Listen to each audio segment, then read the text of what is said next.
And then there's the Q&A section near the end, which, let's see, yada, yada, yada. So there's two things that I thought were very telling. Number one was there was a question about, are there plans to add new special moves, overdrives, which are just supers, or universal mechanics to the game at some point in the future?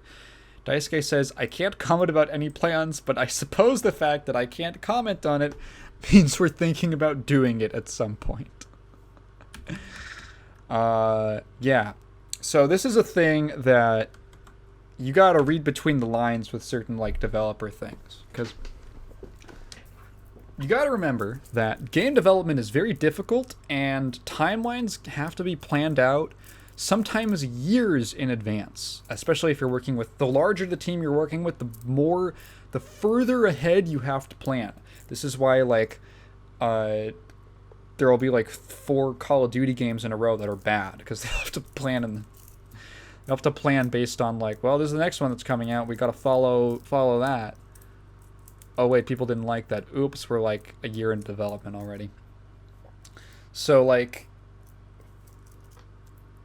essentially, if a developer acknowledges something, it very likely means that that they're already working on it, right?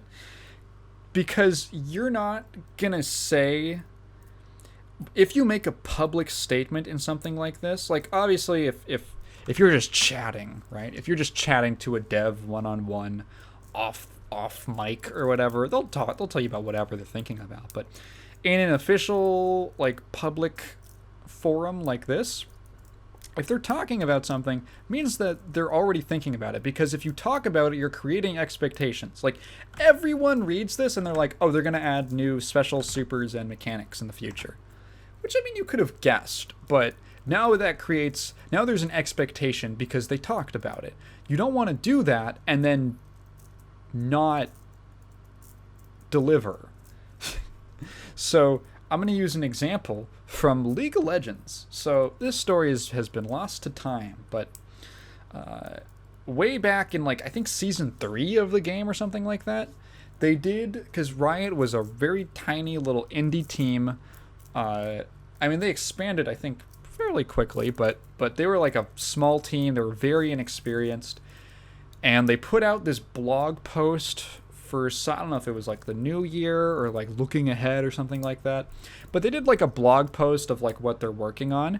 And one of the things in that blog post that they dedicated a lot of time to was, here's like an entire champion concept that is going to come out.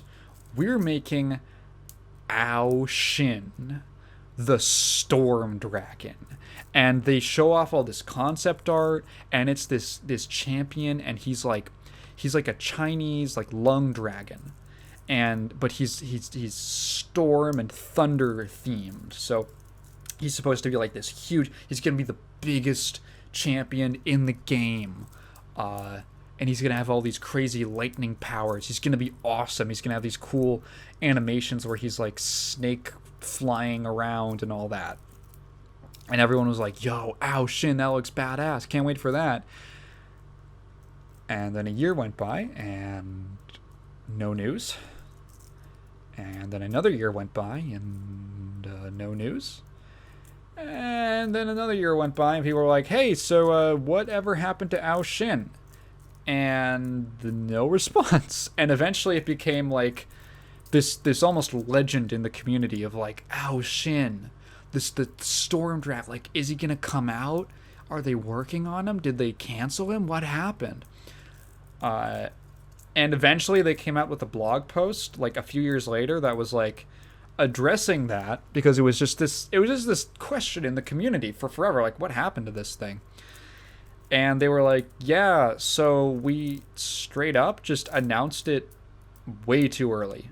Like, we were trying to develop this character, and we were trying to, like, fulfill the promises we made of this character who's, like, big. He's the biggest, like, size, like, physically biggest champion, and like the animation requirements of like his body and everything. And we just couldn't get it to work, and it took so long that we just decided to shelve it and work on other stuff. And they were just brutally honest with like, yeah, it is not gonna happen. Like, it just didn't work out. And that was like a good, like, oh, okay. That was like cleared the air. Okay, now we know what happened. And then, hey, guess what?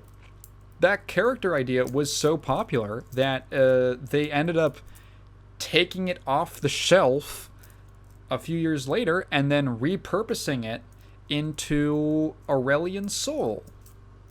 So they took this Storm Dragon concept and they took the basic idea, but they made him like a star dragon, but he's still got that kind of body type of like the snake, like lung dragon.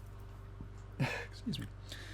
And they made a champion who was really cool, and they reworked him to be fucking awkward and bad because no one played him because he had a high skill cap, high skill floor. That's a different story. But like, they took it and everyone was like, oh, this is, they actually used that concept. Like, that was cool. But there's you don't want to set up expectations for your audience that you can't deliver. Like, this is a problem Peter Molyneux had. He would just go around saying shit about how the next Fable was going to be the best thing ever and you could plant an acorn and all that. And then the Fable game would come out and like half the stuff he promised wasn't in there. And people were like, what the fuck? And even though the game itself wasn't that bad at all, it just wasn't what he promised. And it's just, you don't want to create expectations that you can't meet. Don't overpromise. So like, when you read statements like this, they are not saying, oh yeah, we're thinking about it, about adding like new supers. They're not just saying that. They're not just like shooting the breeze. Like, they're lightly setting up expectations to be like, hey, no release date, like season 2, season 3, we don't know, but we're working on it. Like, it's the fact that they're even mentioning it. And there's a second part, because Katano says like, oh yeah, I'd like to, of course the schedule and other factors need to be taken into consideration, as if, you know, they haven't already planned this. But somewhere along the line, I would really like to provide new experiences for the players. And then the very next follow-up is the very next question is there a plan to add instant kills to the game?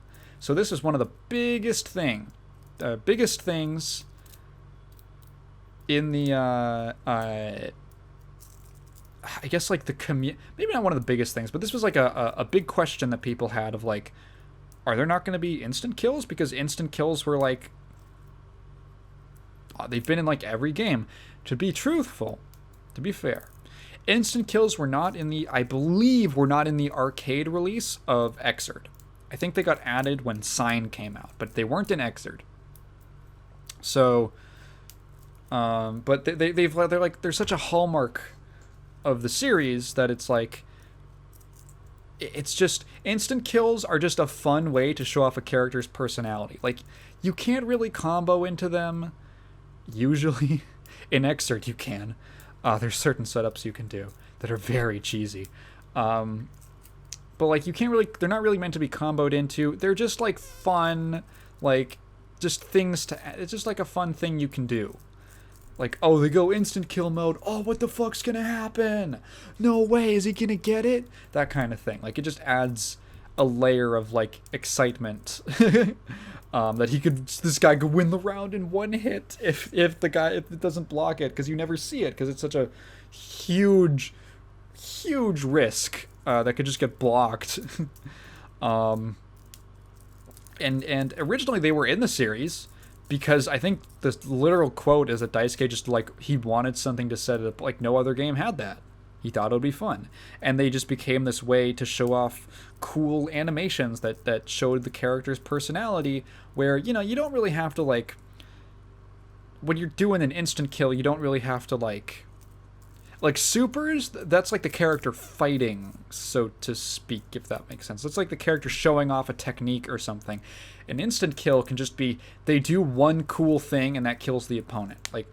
Like and it gets to be super cinematic. It's just like visual fluff, and it's great. You get to see like these cool, like Biken's awesome kill from Exerd with like the screen doors close and the blood splatters on it from behind, and it zooms out to like the garden and everything. Or what is another good one? I always loved Slayers, where he punches you into the stratosphere and like writes a haiku about you. That's like, that stuff's fun. It's just fun. Or doesn't RoboKai have one where like he sits down on a throne and he like spits out a bunch of like mini RoboKais and they just like explode on the enemy. Like that's just it's fun. It's a fun little extra. So when they weren't in Strive, it was like, oh, it was kind of a disappointment. Like, yeah, like it's not going to change the gameplay, but it was like a disappointment. And Katano says, to tell the truth, we originally intended to have instant kills in GGST. We had to proceed without them due to concerns with the development schedule. We've heard everyone's requests for instant kills with higher quality than the prior games, and we feel the same way. Although I can't make any definitive statements or plans, we would like to answer your expectations. Thank you for your continued support. So yeah, they're doing it.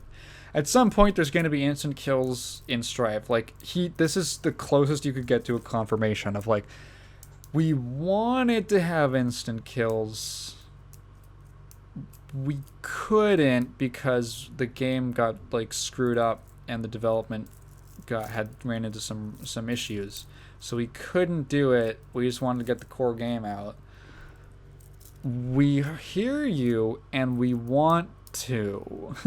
I can't say anything, but we want to, so it's gonna happen at some point, which is neat. Let's see, I'm pretty sure that was it for.